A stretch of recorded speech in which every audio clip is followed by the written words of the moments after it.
Welcome back. It's the Big Blue Banter, New York Giants football podcast. I'm Dan Schneier, joined as always my co-host Nick Filato, coming to you after another loss for this Giants football team, dropping to 2-7 now. And I just saw a stat earlier, Nick. The Giants are 45 games under 500 since 2014.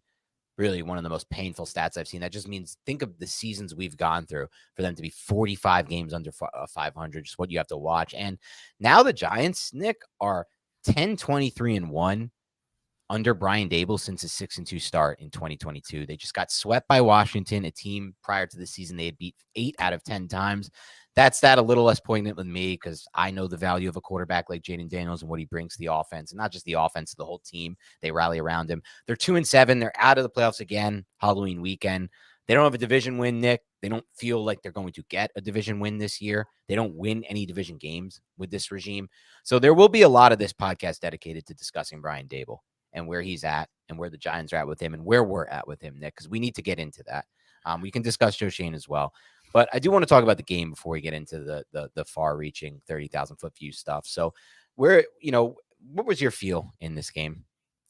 Run the football. That was my feel initially. And when the Giants attempted to pass the football, it turned into a disaster. Their second pass on that second drive, they ran the football, I think, 5 consecutive times. They picked up 4 yards, 10 yards, 24 yards, 16 yards, I think another 10-yard run. And then they tried to do the play action screen. And I have nothing against the play action screen. I think that's a fine time to call it because the defense was, and you see throughout the entire game, the defense was trying to shut down the run because the Giants were owning the line of scrimmage.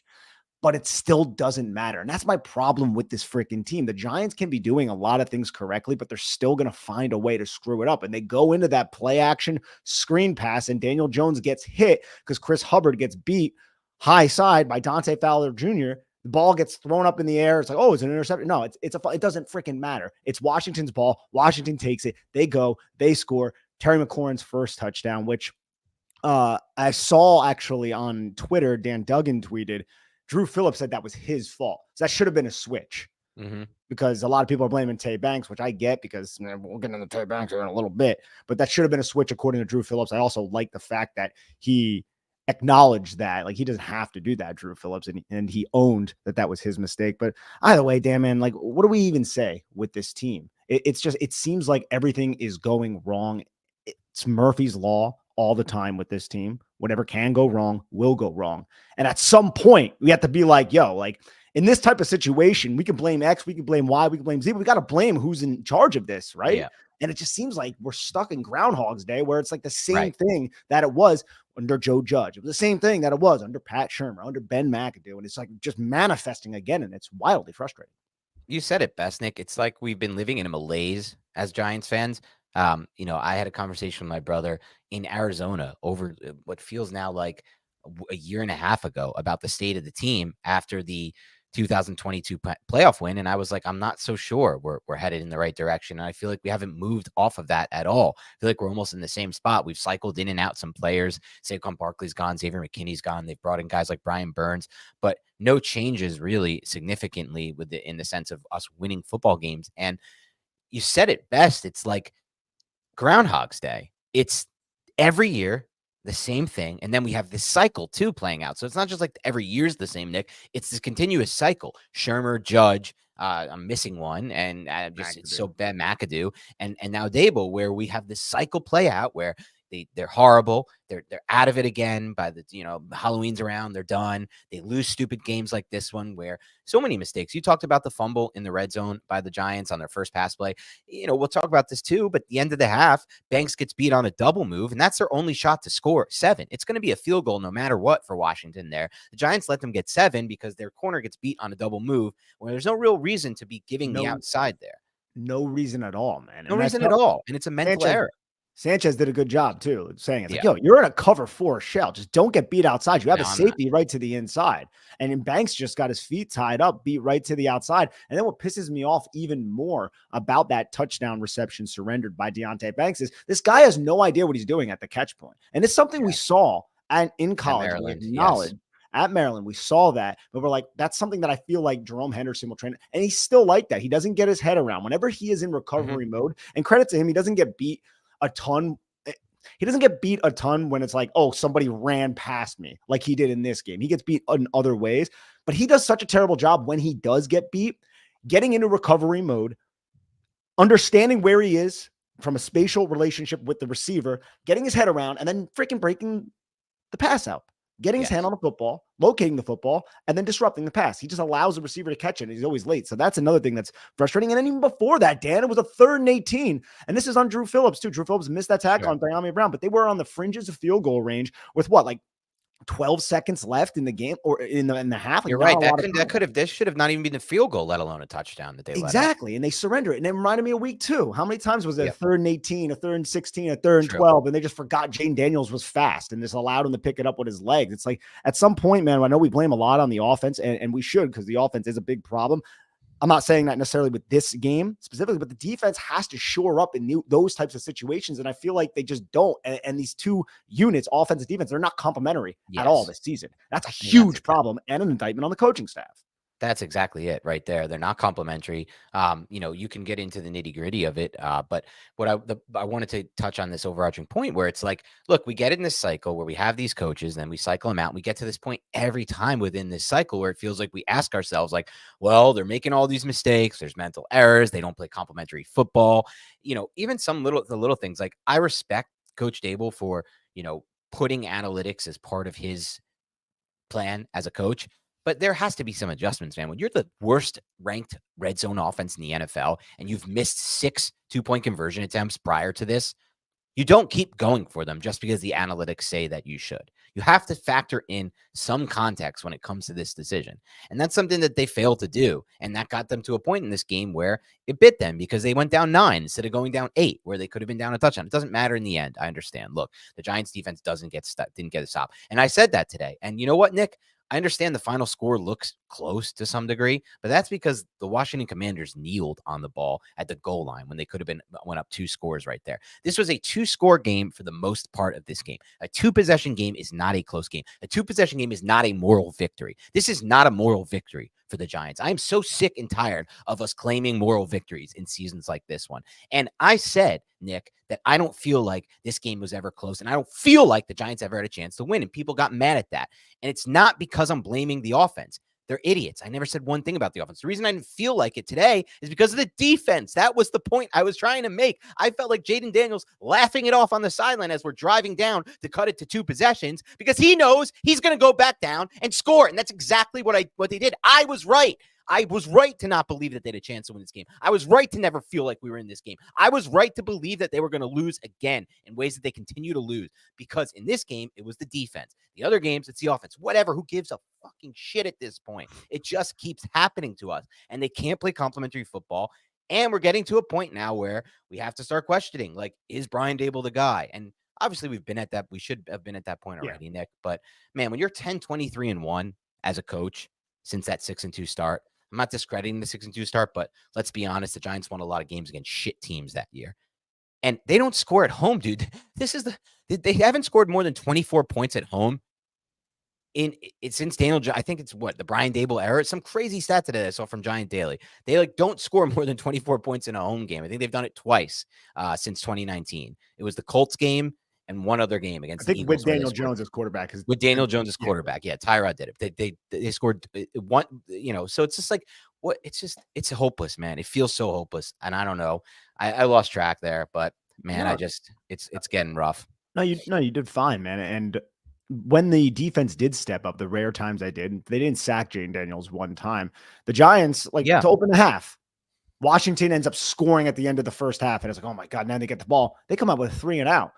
Yes. Giants won a 15-play drive, 66 yards. They score a touchdown, and then they get flagged for this ticky-tack penalty. Like, look, I watch that, and I understand why you flag it. I think Darius Slayton could have sold it better. He looked like he was running a pick, but it's just like, in that situation, you gotta run it all out, right? Or just like show your hands, flash your hands to the quarterback. Oh, the receiver, and it's that dumb. It's still such an ambiguous call for the refs. To be fair, they would have never been down there if not for a bad spot on that 4th and 1. I 100% agree. I 100% agree. I'm not blaming the referees, but it goes to my point that it doesn't really matter with the Giant. Like, something's going to something's going to go wrong, right? Like, that's never going to go their way, and this team is just not a good enough football team to to not be super and uber efficient in certain situations, man. And then on the next drive, yeah, they just matched the field goal, 10 plays, 57 yards. And then the Giants actually scored a touchdown. And then they went for 2 and they didn't get it. And the momentum kind of got zapped there. Just like, oh, geez, at this point now, what's going to happen exactly? See, like with the 2-point conversion thing, I was like talking with some people on Twitter. It's like, I understand why the analytics say go for 2. That's something we've understood for like a decade now. Yeah. What I think needs to be factored in, and I don't know how to quantify this, is the Giants suck in the red zone. Like, do the analytics like take that into account that the Giants aren't? I'm not 100%. I'm sure they probably do from like a percentage standpoint, but the Giants have not been great in these situations this season. I don't know if they do take that into account. I think Daboll's probably working off of I'm speaking of this not with any kind of information. I would assume that he's just going off of, I think the analytics just say, like, in this situation, with this time in the game, you go for it or you don't. And I think it's based on that less so than, do I have Mahomes, Chiefs, Andy Reid 2-point conversion play drawn up that we've run 72,000 times in practice with the same players? Who do I have like new players rotating in at different positions and running these 2-point conversion plays that aren't working at all? And let's be real, the Giants are, if not the worst red zone offenses in the NFL. They are not good in those short confined spaces. They were okay with Saquon Barkley because Saquon Barkley would do it all for most part, or be the decoy, and they would run that like zone read with Jones or whatever it might be. But without Barkley, there's nobody to focus on, and they're not the same in the red zone. That's one area I do think they miss Barkley for sure the most in the red zone. But it is what it is. He's making these decisions, Brian Daboll, just like Malik Neighbors said after the game when they asked him about the first half, where the Giants looked legitimately scared to throw the football. The Giants threw for 0 passing yards in a half of football today. I thought we were returning to the with a passing touchdown, which was thank awesome. God, with a passing touchdown. Thank God they opened it up in the second half. If we had to do this for the rest of the season, like a run, Joe Judge shit again, I don't know if I could have made it through, Nick. I don't know if I could have made it through because I can't watch that again on tape. But what it reminded? What it reminded me of? It reminded me of, I think it was rookie year Geno Smith or second year Geno Smith with the Jets, and they just the Jets ran the football, I think 10 consecutive plays or something, and it was like to the point where everyone was just laughing at it. Did we do that with Fromm? I feel like we did that with Fromm at some point. No, I'm sure we probably did. We must have done that with Fromm at some point. They try to slant flat every now and again. It didn't work out. Yeah, but look, and I said it at the time, and I'll say it again for the first half game plan. I can't blame them for that because they were moving the ball on the ground. And also the one time they tried to throw, it was an epic disaster of a play that turned the ball over and cost them points off the scoreboard. So and then they had a screen that went for like -7 to Wan'Dale Robinson. And after the game, I was saying Malik Neighbors basically, I don't call the plays. I don't know. But Malik Neighbors also did say, I think the best teams are the ones who have balance. They don't just pick and choose when they can throw the ball and when they can run the ball. And in the second half, the Giants didn't run the ball, but they threw the ball better. And they move the ball through the air. They need to become a more consistent offense that can do both and that can threaten both. That's the only way forward here. They need to be able to do that. They also need to be able to score more than 22 in a game at home. Like, this is not on them. The defense blew this game, fine, whatever. But what's the ceiling if we're never a team that scores at home and we're never a team that can put points on the board in a consistent basis either? So it's like, one time would you let, bail out the mistakes or on both sides of the ball too? It's the defense bailing offense needs to bail out the defense. The defense needs to bail out the offense. It goes both ways. But like you said, there's no compliment. Again, this defense still only has 1 interception this year. Yeah, it's crazy. It's insane. Darius Muasau in week 1. And it was basically I think who said this? Bill Belichick said this on the Manning cast. He's like, and it was just because Dexter Lawrence got to the quarterback and tipped the ball in the air. Of course, Dexter Lawrence got to the quarterback. Yeah. That's what Dexter Lawrence does. It wasn't a good read or something by a DB. Yeah. Look, dude, this Giants team under Daboll, and there's a lot of reasons for this, but they've been like, hey, we're going to have these 12-play drives, these 15-play drives. We're going to get in the red zone, and we're going to hope to score. We're going to hope to be efficient down in the red zone. And it hasn't necessarily worked out for them. But who does that remind you of, dude? Is it Joe Judge?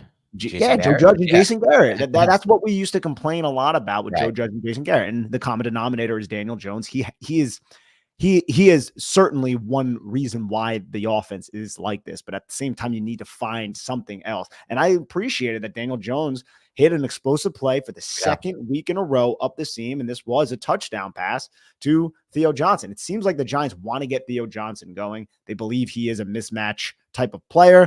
he looks so overmatched out there, so unnatural, except for when he's making those seam catches. And then you see that upside. You see why. But they're Right. like the 1 3rd down play, the ball hit him in the hands. It was contested, but a good tight end comes down with that. But it just seems like he's in over his head at this Yeah. moment.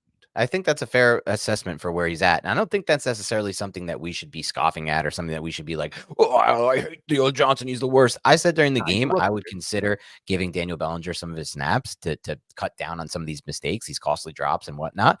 And the fact that he does look in over his head, but he's a rookie, right? Like he's playing the toughest position to transition to. And besides quarterback in the NFL, and it's tight end for a multitude of reasons. You have so many responsibilities on your plate. So he can be overwhelmed. He was always viewed as a raw prospect, and he didn't get much work at Penn State in the passing game because they had a shit passing game. And so he's done well as a blocker. We've noted that on tape. And now he's made some big plays too. He's had some bad drops too. This is kind of what we can expect from a rookie. It's not like, I don't think it's anything too crazy. To me, he's nowhere near ready to call bust. And he won me back with that catch up the seam. It was a great throw by Daniel Jones. I want to give him his credit for that. And Daniel Jones had a great second half for him. It was a good second half. I mean, there was that throw. I don't remember too many others that were, to me, that impressive, but he still moves efficient. Like the Slayton pass, I think, was just a good design in the red zone by Brian Daboll that got Slayton wide open over the middle. That was their other chunk play. And did they have any other chunk passes that I forgot about? Yeah, you're talking about the 23-yard 2nd and 4. Yeah. Did they have any other fortification. chunks I forgot about? I don't think so. Not that I I don't remember. think so. Yeah, but Either. it's fine. Like he was still efficient, right? Like the offense moved down the field and they cashed in for touchdowns. So good game for Daniel Jones. I want to make that clear for everyone. But And he was tough as nails too. Like, yeah, and and he had to that's play what where he Daniel runs Jones over the is. DB. But like, yeah, we know that already. Like that doesn't win me any points anymore. Personally, I'm happy for him, and I'm happy it's exciting to watch as a fan to some extent. But like, what are we talking about? Like, who's excited anymore? Let's be honest. No one's excited watching this Of course team. not. We're 2-7 and it's over. Like we can't be building. It's like these small wins. We can't make these mountains out of these small wins. It's what's got us to this point. And it's not really, because ultimately you have to build a good team. But like we have to set a little bit of a higher bar. And the moral victories, man, that just, I'm done with them. Well, I'll tell you something. Next week in They might get Munich, an actual win. Yeah. Munich, Germany. Not even just that. Carolina won now. So we're at this. This is how pathetic the New York Giants are right now, ladies and gentlemen. We're at the part of the season in early November where we're going to be watching that game against the Carolina Panthers internationally in Germany, and we're going to be saying, "Wow, the loser of this game might get the first overall pick." The Giants are in that conversation again, and they're playing a team that just beat the New Orleans Saints, and they could be competing for the number 1 overall pick. Now, I don't know if there's, or it doesn't seem like there's a true quarterback. There's no Caleb. There's no Jaden Daniels. There's no one like that. So it makes it a little bit less, maybe a little bit less exciting. But at the same time, man, like, holy shit, this is depressing. It's somewhat exciting for the future. It's all these damn emotions, dude. It's the same spot we're always in too, where it's always like, in, man. we know in this class, to me, like I'm not in the normal spot I'm in typically here, Nick, because I don't care about, I'll be honest with the fans. Last year, I was not necessarily hoping that they had 6 turnovers against Washington and won that game. I'm just going to be honest with the fans. I don't care anymore. Like there was Drake May, Jaden Daniels, and Caleb Williams in that class. But this year, Nick, like I don't really like any of these quarterbacks yet that much. Maybe I'll grow on. Some will grow on me, man. But like Cam Ward to me has flaws from what I've seen. He doesn't look like any of the 3 that I just mentioned.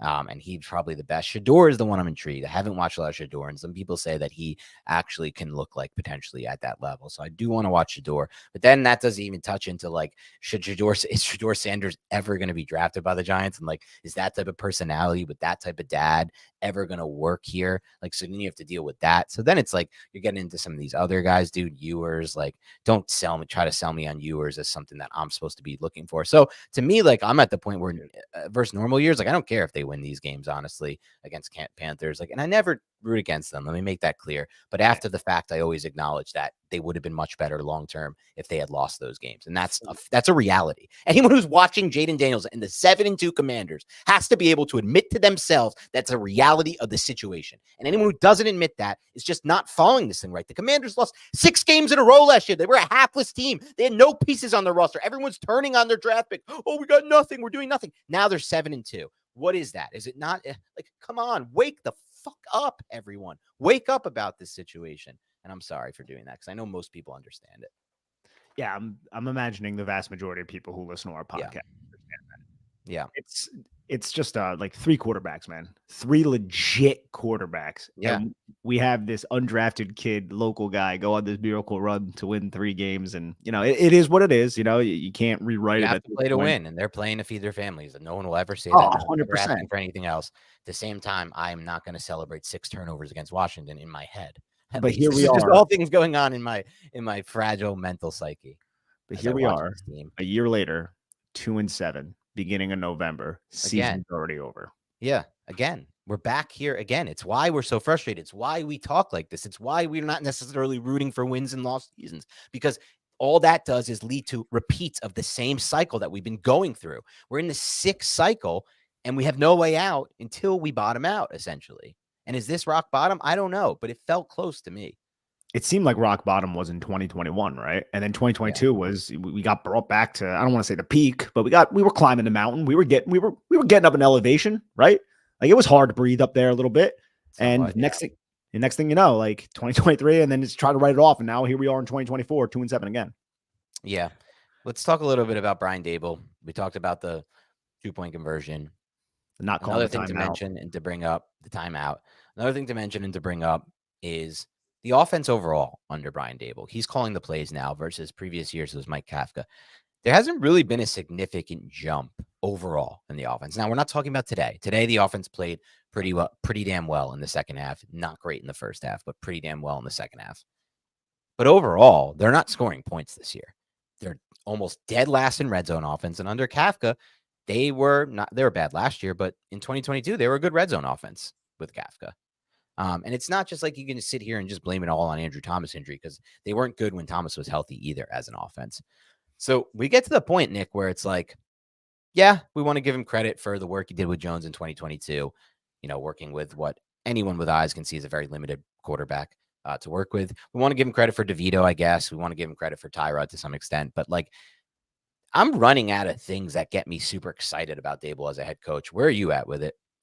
I'm absolutely right there. And I also know that with every week in this lost season, another loss is just going to compound the issue, and it could lead to his firing at the end of the season if he loses his locker room, which there's already been signs of that. There was signs of that last year with Wink Martindale, as I said on previous podcasts, and now we're seeing loss after loss. You see how Malik Neighbors is after the game. He looks despondent. You see Tay Banks quitting on the team 2 weeks ago, right? Like all of these things are going to add up, and they're going to come to a boiling point. And then I think this franchise is going to have to make a tough decision. Do you want to bring a Brian Daboll back? And right now, you're right. What are the reasons for bringing him back, especially if he does lose the locker room? And that's something that we might not be able to perceive on the outside, but what we are perceiving right now are kind of giving us a little bit of clues that could be happening to some degree. Right. And it's just how do we assess this situation when all we've seen for the last 2 seasons is mediocrity? And that is being kind. That is being insane. That's the kindest thing you could say, mediocre, because honestly, it's been right. So I don't know, man. I take a week to week at this point. I don't think Mara wants to do it, though. I don't. And he'll have to have that tough decision, just like he didn't want to do it with Joe Judge at the end of the 2021 season. Yeah, it's a weird spot, because if they don't move on from Daboll and Shane and they do draft a quarterback and they have another really bad year like this one, then you're in a lame duck spot where you're bringing in a new GM and a coach for a quarterback that they didn't inherit, which is a problem. Yeah. If you do make the commitment to them and you give them their quarterback, now you got to give them more time as well, which could also be a problem, because we're struggling to find reasons to like Daboll at this point. You can, I guess, talk about his 2022, which was good. He was coach of the year. He was coach of the year, but because the expectations were so low, he was coach of the year. And I think he did a great job scheming out Daniel Jones, who at the time was broken as a quarterback from Garrett and Judge. He couldn't run anything at that point. But that has regressed, really, to be honest. Now, he had a good second half. I'm giving him that. Let's not just look at today's game. We're talking about the overall perspective of this offense right now. It's not very good. And they don't really challenge defenses with any kind of consistency. So then it's like, what about his in-game management? Well, that's not good. And that's never been good. Even in 2022, we had issues about that. We talked about it on a lot of pods. Even some of the decisions like Adoree Jackson at punt returner, not even just the timeouts, not even just the management of the clock, not even just like, repeatedly doing the same thing over again, like going for these 2-point conversions when your offense in the red zone can't move can't be efficient, right? All these little things that compound. And then it gets to the point, Nick, where I'm like, Well, what about Joe Schoen? Because I do like his process. I do. I respect his process. It's such a breath of fresh air versus Dave Gettleman. But am I just one of those people who is too much so looking at, I'm setting a low bar because I'm comparing it to the past. No one should be comparing anything to Dave Gettleman from a process standpoint. That was the most broken process you'll ever see as a general manager. I'm not so sure Joe Schoen's process is that good or it just looks good versus Dave Gettleman. That's what I'm starting to question myself, Nick, because I watch Hard Knocks. I didn't feel great about the conversations, the way they went about business, some of the decisions they made, and the process that they laid out in Hard Knocks. I'll be honest, I did not feel good. To me, it felt like Joe Schoen was almost kind of like one of the it's hard for me to explain, but it didn't feel that natural to me listening to him talk about team roster building there. With that said, you have to hit the draft, and he's not hitting the draft. Today, we got nothing out of Banks. We got nothing out of Kayvon. We got negative out of Banks. Kayvon's injured. Not his fault. Evan Neal comes in on that touchdown, and that's it, right? And they can't get this guy on the field, despite Chris Hubbard obviously being not the answer at left tackle. And so you get to a point, Nick, where it's like, well, what has he offered? What has he provided the Giants via the draft that somebody else might not be able to? And that's when I start to question where I'm at with Joe Schoen. I don't know where you're at there. I'm curious though. With Joe Schoen, it's the same thing, man. Okay. I think we're gonna have to wait and see. It's easy to sit here, I think, and say, yeah, we should just like clean house, but you are also getting rid of 3 years of progress. And look, the Daniel Jones contract, that's going to be a blight on the Joe Schoen tenure here for quite a while, but you can get away from it after this season. Do you actually want to give him another chance at this? Who are you going to replace? Who are you going to replace with Joe Schoen? Like if Joe Schoen leaves, who are you bringing in? Do you have strong convictions about that person? Do you actually want to tear this thing apart? I'm not 100% certain. Now, I think the Giants have a nucleus of players that are pretty core that every general manager could rally around and be like, I'm freaking happy that this guy's on my team. Dexter Lawrence, Andrew Thomas, Malik Neighbors, Brian Burns. You have some young guys as well. Karake only has a year left on his deal, whatever. Like Tyler Newman, I think, could be a player. Drew Phillips could be a player. There's some building blocks. But you got to ask yourself, over the last 2 years, has Joe Schoen done enough to retain his job? I don't know if he has, but I don't know if that means you fire him at the same time. I think, yeah, I think you have to wait. The grass always is greener with a lot of fans. I will say that for sure. Like we can't just say fire, fire, fire, fire when we don't know who's lined up to replace them. Sure, but if you double down on it, then you're also double downing on what has been a trajectory that's been going downward. That's the other significantly downward. Now that's the flip side. Yeah, that's the flip side of it. And that's why I think it's tough. I don't have like a concrete, like I think they should, no doubt. I think I could be talked into either direction.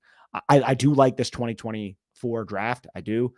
The 2022 draft, it looks pretty bad right now, dude. And then 2023 draft, who's Jalen Hyatt? I don't even know who that is. As a third round pick, he's not seeing the field at all, dude. Like that's a problem too. It's like we have wasted assets who are top 100 picks, multiple wasted assets. I'm not ready to call Hyatt that yet, but it's trending in that direction. Traded up for him too. That's the other thing. You traded up assets to get to this player. So what's going on with that situation? And is that causing a rift between Schoen and Daboll too? It's like, why aren't you playing some of these guys? Like, I don't know. I know they are very tight, very close relationship, but now like it's getting hot on both of their seats. And some of Joe Schoen's draft picks are not seeing the field. I'm wondering if that's pissing Joe Schoen off and causing a rip between those two. And could that lead to Brian Daboll's departure? Because Brian Daboll doesn't have a fall guy because he got rid of his fall guy. Right. That's true. With Wayne Martindale. Good point. And Kafka too. And with Kafka as well. You're right. Yeah. Even though Kafka is still technically. You can't blame Kafka now. You can't blame Kafka now for the offense. For exactly right, Nick. And the offense has been less efficient with Daboll than Kafka overall, specifically in the red zone, which is a knock on Daboll for sure. He was supposed to be that guy. Now, with that said, he also had some issues calling the Bills offense toward the end, which fans pointed out and we kind of overlooked. And he was dealing with Josh Allen. So it's like, if you have issues calling an offense with Josh Allen, that becomes 100% in my mind on you. But I will say this with the Schoen point you made. At the same time, like, I think you brought up a good point because it's like, you could always say like, you know what? They're building something. Give them some time. They've only had 3 years. The first year was with Gettleman scouts, blah, blah, blah. But you have to acknowledge the fact that Joe Schoen has put this fan base through two of the most miserable years you can imagine as a fan base. 2023 last year was a miserable year to be a fan. Jones went down. It didn't even matter. You looked horrible from the start. The entire offense looked horrible from the start. They never did anything fun the entire year. This year, they're 2-7, and they're in the exact same spot. These are two of the most miserable seasons you can do in year 3 of your regime. The second one coming in year 3 of your regime. Like that might be the main focus for me. It's like, well, I don't know who could do better, but I know that you can't do as bad as this. Well, then the question comes down to, is the primary reason for this team sucking the face of the franchise, the quarterback, and that decision that you guys made? And do you want to give this general manager and coach another decision at setting that face of the franchise and giving them a different quarterback who could possibly operate the offense in a different manner and win you some football games? Do you trust Schoen and Daboll to do that? Because that's a 3-year commitment in and of itself, probably 2 years, maybe, Yes. right? So I don't know how Mara and the Tisch family are going to feel about that. I don't either. And I'll be, to be honest, and I I don't don't like but that's my point. It goes beyond that now. Yes, the Jones decision is what it is at this point. I personally, I know we agree on this, and you just went back, by the way. I forgot to mention this, or I wanted to mention this in the pod. Nick and I actually had a chance to hang out this weekend. Played golf up by Nick, and I realized, wow, this is close to where Nick lives. I played golf with a few of my friends. Shout out Phil Delemy. I think he's going to listen to this one. He listens to the reaction pods. He's like, yeah, Nick lives right around here. And I was like, gave Nick a call after we had a great time catching up. But point being, and we discussed this crap. I just lost my train of thought because I was thinking about that hang. Where were you going? What were we discussing that you wanted to indulge our audience and bring them into our fold? It was something. Well, we had, yeah. I mean, I'm trying to remember where I was going with that. I'm gonna have to. We were talking about Joe Schoen. We were talking about the general manager. We were talking about if he's going to get canned. Oh, yeah, the Jones decision. Yeah. So we both agree to this day, and we'll never come off. Oh, this is what I was going with it. We listened back to the podcast after Jones signed, and a lot of you have given us crap for that, and we listened back, and you guys should listen back as well. I think you might come back to realize that we had some really strong takes on that. We weren't overly positive about that signing. We pretty much called it like it is, and it's played out the way we've called it. But with that said, I don't really feel like he ever had a choice there. I don't think after you win a playoff game with the hype that was there and Mara and everything, you're going to 25-year-old. Yeah. And maybe they could have tagged him, whatever, and signed Barkley. That's fine. I can give you that. That's the one thing. But I don't think they could have let him go. But the decision to bring him back this year, unquestioned as the starter, that was the big one for Schoen.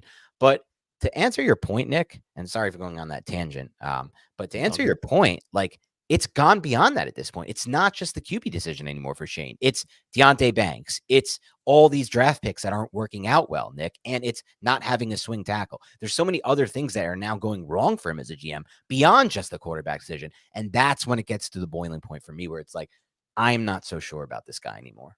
And it's also not just, okay, you made that decision. 2023 happened.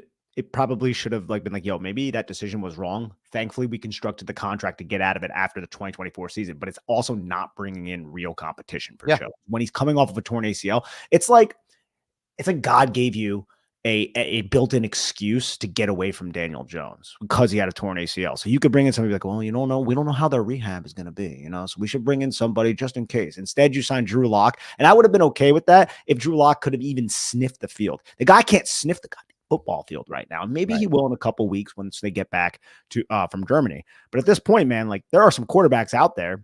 Jameis is Jameis, but Joe Flacco. It's not the point. You don't need to go by every game. Yeah, I'm sorry to cut you off, but I want to make sure people don't just go game by game. Like, oh, he had a bad game, he had a good game. It's more so about your point about them not bringing the competition. But I'm past that at this point, Nick. Like beyond just the quarterback stuff with Joe Schoen, it's like these draft picks not working out. And that's where I'm really starting to be like, and it's not like they have some massive hits. They had Micah McFadden. It's a good hit. It's not a massive hit. They haven't had any, who's the guy on the Chiefs, the 6th round pick, the guard. They haven't any hit like that. That's the massive hit. Those are the ones that really change. And Tyrone Tracy might be that. I don't want to discount him from that, but it's too early to say that he is. So yeah, go ahead. But my point was though, it really comes down to you didn't bring in real insurance when you had that opportunity to, because you could have always excused it to Jones and just been like, yo, you're recovering from a torn ACL. Focus on getting healthy. We'll bring this guy in and then you guys can compete and then we can see who rises to the top. That will be the starting quarterback. But instead you're like, no, Daniel Jones is definitely the starting quarterback. I also get from a financial standpoint, it's going to be really hard to bring somebody else in and tell Mara, like, hey, we're paying Daniel Jones $40 million a year. But, this guy who's getting paid like $5 million is going to end up starting. But if you want to win football games, you got to make those tough choices, which this regime did early on. They said, Kenny Golladay, you're not playing. David Sills, get in there. Kadarius Toney, you were a first-round pick. Bye, get traded. You don't know the playbook. So they've made those tough decisions. But at this point, man, like, I don't know. I feel like they again, they make these calculated choices, these calculated decisions, Dan, and they all tend to just blow up in their face. That was the story of the 2023 season. This year, it's just like the team it's just folding on top of itself because the quarterback is bad and they're just not playing complementary football, as we said at the top of the show. Yeah, and what you said actually like leads me to a point I had earlier that I didn't bring up, which is like, okay, we want to trust this process from Joe Schoen. We want to praise it at times. I think he's been a good in the trade market. I want to give him credit for that. He's been our best trading GM we've had in my lifetime from a pure trade standpoint. Leonard Williams trade last year. I think the Brian Burns trade was a good trade for the value that they got there, among others. But at the same time, he also did tell us in Hard Knocks, Nick, and these are some of the things that kind of came to my mind when I'm like questioning his process. We didn't pay the quarterback $40 million to hand. We didn't pay the quarterback $40 million to hand the ball off to the running back, right? In the decision to not bring back Saquon Barkley. Okay, fine, but where are you at with that? You're then assuming that it's almost like he's telling us like, I need to make this decision right by getting rid of Barkley and leaning it all on Jones and getting him the weapon as our first pick in the draft, the neighbors, which they talked about, and fixing the O-line with the assets that we recoup, the money we recoup from letting Barkley go, putting that to the O-line. I'm going to confirm like, I'd signed this quarterback. I gave him $40 million, and I gave him $40 million not to hand it off. I gave him $40 million to run the offense. But why is that the discussion at that point? Like that's the problem. That it feels almost like he's forcing it there. He's like forcing his decision to be right. Like, because I think it's quite obvious to us, Nick. We've made this clear, and it should be damn obvious to them that this ain't no $40 million quarterback. Okay, you don't need to justify that contract at this point. You're hitting into it. They should have been at a different point with Jones. That's my one thing. Like going into this season, it just should have been at a different point in their minds with him. I agree. I don't know if I follow that logic though directly, because I think it's independent of Jones that Joe Schoen really wanted to just fortify the offensive line, and that's something that they wanted to do when they came in, and they just failed at doing it. You draft Evan Neal 7th, you draft Josh Azudu in the 3rd round, you sign Mark Lewinsky. Like these are all moves to improve your offensive line, and we saw the 2022 offensive line. Sure, they won a playoff game. The offensive line sucked though. It was not a good offensive line, and then the fact that you have an asset right now, a top 10 asset, who's just riding the bench and not doing anything, which is just absolutely wild to me, just chilling there, healthy, just riding the bench, top 10 a few years ago. They have not figured out the offensive line. So I think now they said we can't trust these young guys because they saw what happened with Azudu last year, the Marcus McKethins, Evan Neal. Let's just get professionals, John Runyon and Jermaine Illuminor. And honestly, you look at those two signings, they've both been just good quality assets on this New York Giants team. They have not disappointed at all. Fortifying the offensive line certainly is going to maximize Jones, but you had to do that anyways. It doesn't really matter who the hell your quarterback is. Yeah, that's true. I just think it was interesting that the way he phrased that, I guess. And I just feel like they were at a point, like he basically said, like we always viewed this as a 2-year trial for Jones type of thing. Yeah. I don't know if they needed to view it as that after last offseason. I get it. He had O-line issues last year, but man, there's just been too much tape of him. There's just too much tape out there, and there's just a lack of anticipation in his game and a lack of natural feel. And I know he had a good second half today. I get it. I'm not taking that away from him. He had a fine second half. He made one really good throw to Theo Johnson. And I guess he made a second good throw to Slayton, even though it was really just a good play design, and he got the ball and he moved the offense. He did good. Trust me, I'm giving him his credit and giving his flowers. None of that. We all know it doesn't matter, right? We all know this is not going to be the guy that's going to lead us to Super Bowls. I mean, we can't even win divisions. We can't even compete, dude. We don't compete. We're 2-7 again. Like, it's just like, so that's the problem I have. But it's not just about that, man. It's the draft picks. It's everything. It's just gotten to a point for me where I'm just questioning Joe Schoen and I'm questioning Brian Daboll. And I think anyone who's not at this point, it's a little unfair. Because every Giant fan should be questioning that. Now, you can question and say, you know what? No, I still think they need time. And that's completely fine if that's your assessment of the situation. But the Giants suck. They're not winning games. And when you're not winning games, you need to think about finding someone who is going to put the team in a position to win football games. That's where Mara and Steve and the Tisch family, that's where they have to be at this point. They have to find people who can actually get the job done, because they haven't had someone like that since freaking Tom Coughlin was in the building with any sort of consistency. And that seems like it was forever ago, dude. Right. And there's just like, yeah, like think of the Bucks as a great example, right? The Bucks could have been done when Tom Brady retired. That could have been it. Like they have no clear path to get a quarterback. There's no draft pick possible. The kid they took out of Florida is not ready to play. He's not going to be an NFL quarterback. Trask.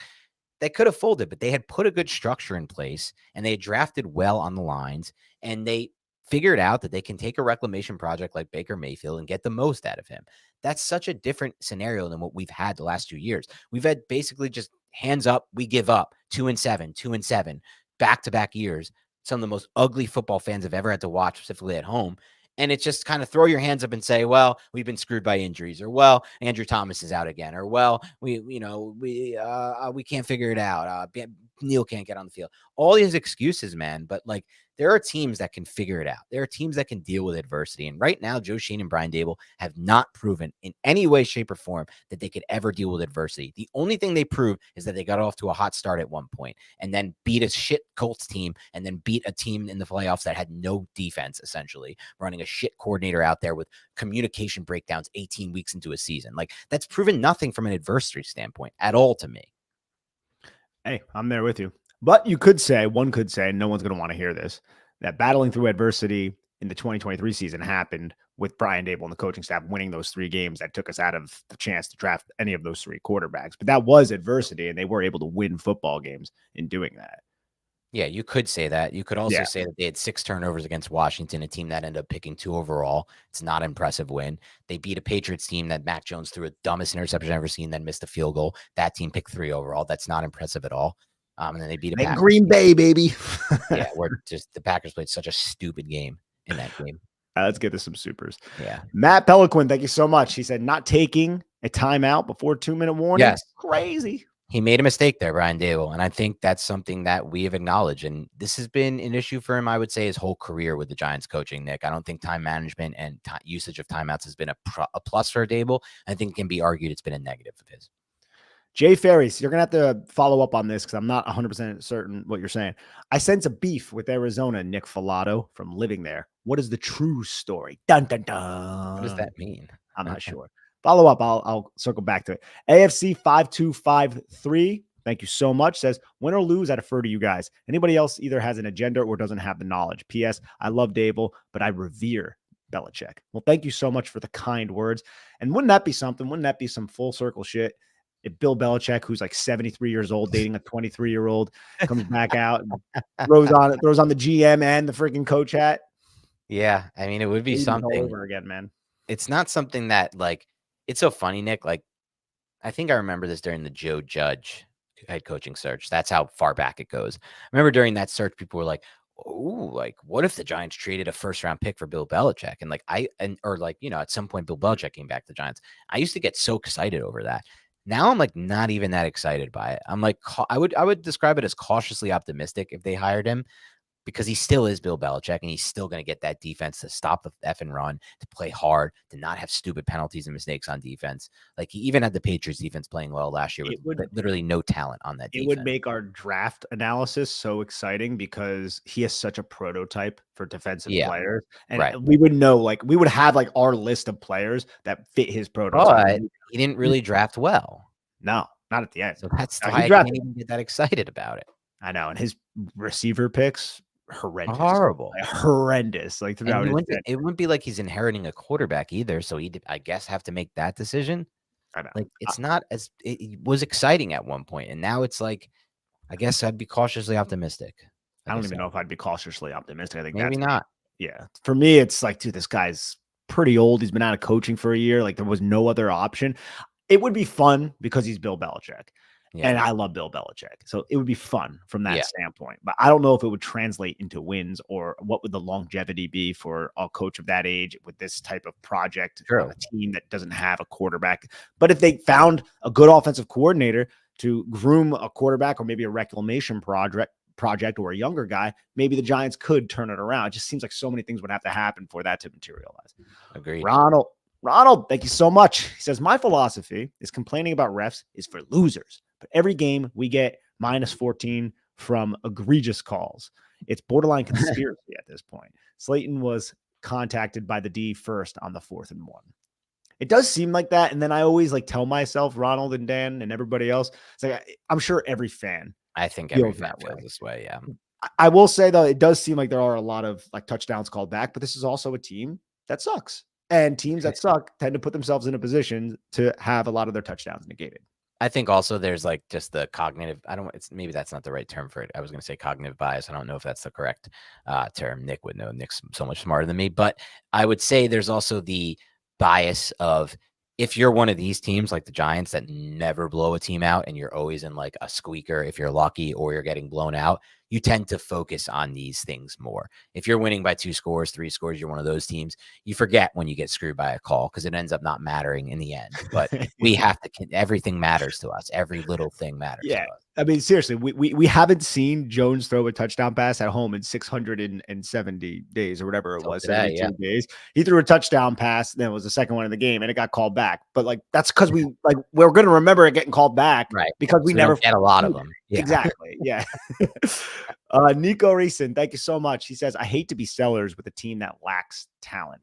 Yeah, that's something that we could probably talk about this week if we do a mailbag or something. Man. Yeah. Yep. It's a good time for a mailbag. Yeah, with Aziz Ojolari and Darius Slay. It's a conversation for another day, but we should do that soon on how we feel about those specific. Look for that maybe early this week, Tuesday or Wednesday. John Kirk, thank you so much. John says Dane Brugler listed his top 5 quarterbacks in the 2025 for PFF. He had at 1 Nussmeier from LSU, 2 Milroe, Alabama, 3 Ward, Miami, 4 Shadur Sanders, Colorado, and then 5 Carson Beck, Georgia. Yeah, That doesn't get me excited to hear that there's such a difference in people's rankings with these guys, that there's so many consideration. One guy likes Nuss, one guy likes Milroe, one guy likes Sanders, one guy likes Ward. It just doesn't make me feel great. I know, just, you know how I am, Nick. I'm a big eye test physical traits kind of guy. None of these guys jump out at me, but I haven't watched Sanders, and I'm very I'm hopeful that I could really learn to like Sanders. But I mean, me and you watched Beck the other night. We were not impressed with that at all. I think I've turned the page on that completely almost. Yeah, I need to get to the all 22, but just watching Georgia, like I watch college football. Yeah, there's a lot about Beck that I'm like, wait, this guy's a first round talent, like really, and he has all that talent on Georgia, and he's performing this way. But I would really need to get to the tape to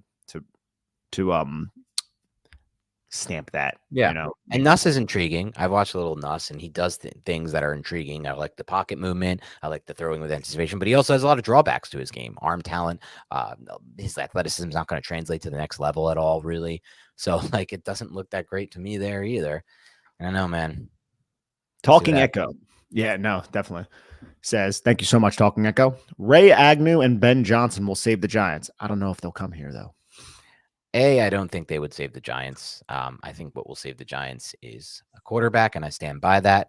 I think that right now a lot of people are like, "Oh my God, look at what Washington did with Dan Quinn and what's the other guy's name? I'm forgetting his name. Kingsbury? No. And who's their Peters? Adam Peters. Adam Peters and Dan Quinn. And I'm like, I'm pretty sure that if Jaden Daniels wasn't sitting on the board at 3, we wouldn't be saying the same thing. I'm actually 100% sure of it. Or at 2, not 3. Even more importantly, 2 overall. If it was not that kind of class, we wouldn't be saying that. These guys matter. They're going to get a lot of credit now because things are going well. That's what happens when things are going well. The GM and the coach get a lot of credit. When things are going bad, they're not. You could say the same about quarterback, but I think with any 2 eyes, we can all see what this guy has done to this team. They lost like 8 games in a row last year. He's the main ingredient to the dish, to the cuisine. He's the meat. Yep. And everyone is inspired by him. Everyone believes that they can win with him. They looked like a team out there that was playing loose the whole game, never felt any pressure. While the Giants were like panic mode from the start. Like they're frantic from the very start, the Giants. Down 2 scores. And you know the Giants were like also very excited that they were owning the line, because they were owning the line of scrimmage. Right. And it's like, oh, they're going to run. Also, oh, wait, there's the turnover. 3 plays later, Jaden Daniels is throwing a touchdown pass to Terry McLaurin. And you're just like, damn. Right. Way it is. We're done with supers, by the way. All right. Look, rough game for the Giants. We all know that. It's been a rough season for us. Somehow this is happening again. We'll have to answer some tough questions moving forward when it comes to Joe Schoen and Brian Daboll. I think we all can understand that they're going to turn the page at quarterback this offseason. That's changing. But GM and coach, that's up in the air. And we got to really dive into it, you and I, Nick, and start to evaluate. I want to come to a strong stance, at least, or a somewhat strong stance on where we stand with it. And it will evolve as the season goes. There's no denying it. But of course, we're going to have to, we're gonna have to consider these things. But thank you everybody tuning in. Appreciate it. This is rough. It's a rough season, and I know it's gonna get rougher and it's gonna be harder to follow along. Just having that conversation with my buddy Phil yesterday. He's like, even in these lost seasons, I do always listen to your reaction videos, but preview pods, stuff like that, it's gonna be tough. And I understand that for all of you. But look, if you can do us the favor, for those listening, of just hitting like when you're watching this on YouTube, subscribing, and if you're just set up auto download for the pod, you don't have to listen. Just download it. This is just how you help support us. And I know a lot of people do reach out to me, and I assume the same is for you, Nick, and say, like, we love the show. I want to know how to support you guys. We're not going to, we don't need any donations or anything from you. If you want to, thank you with the super chat, but just please download the podcast and hit like on the YouTube videos. That's all that we're going to ask from that standpoint. Just helps us, especially in a year like this where I just know, Nick, we've been through this enough times. We know it's going to fall off. It's just how it is right now. And I don't blame fans for that either, by the way, because what the hell are they putting us through year after year, dude? It's so fucking frustrating, man. I can't believe this is happening again to us. It's just a malaise. The Giants fan, the malaise. We're in a malaise. All right, one more super, actually. All right, how do I pronounce this, Dan? I'm going to throw this one at you. Park City. Let's do it. 95. Thank you so much. Big week. New York Giants loss plus a Carolina and Tennessee win. Let's botch for the number 1 overall pick. Yeah, right. Look, we're not going to advocate for tanking, and the team isn't going to tank. I do always tell fans the same thing, though. If you don't want to root for wins this time of year, I do not blame you whatsoever personally. And that doesn't mean you have to root actively for losses. But if you want to, at the end of the game, sit there and say, I'm not mad we lost this game because it doesn't really mean anything to anything for me long term. Not even that. Let's take that out of it. I want to make it clear. More so because I want to look forward to the future and think, what can my life be like with 15 years of Jaden Daniels? Then I'm okay with you thinking that way because it sounds pretty smart to me. Yeah. I don't know. It sounds pretty good to me. What's that? Have you seen that Tim Robinson bit? No, of course not. You don't watch Tim Robinson.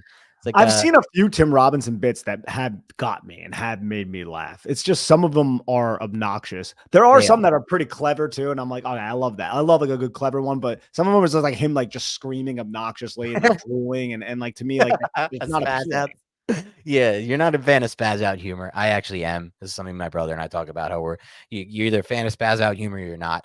And I agree that's not his best. His better skits are like his clever skits. And I think everyone who likes Tim Robinson admits that show has so many misskits too. Like I don't like. There's probably like 1 of 4 that I really like. But I know you really liked the zipline one, and that was really funny from the news. Zipline one's hilarious, dude. It's so stupid. Yeah, I just don't really understand. He really loves the zipline. You just see him like.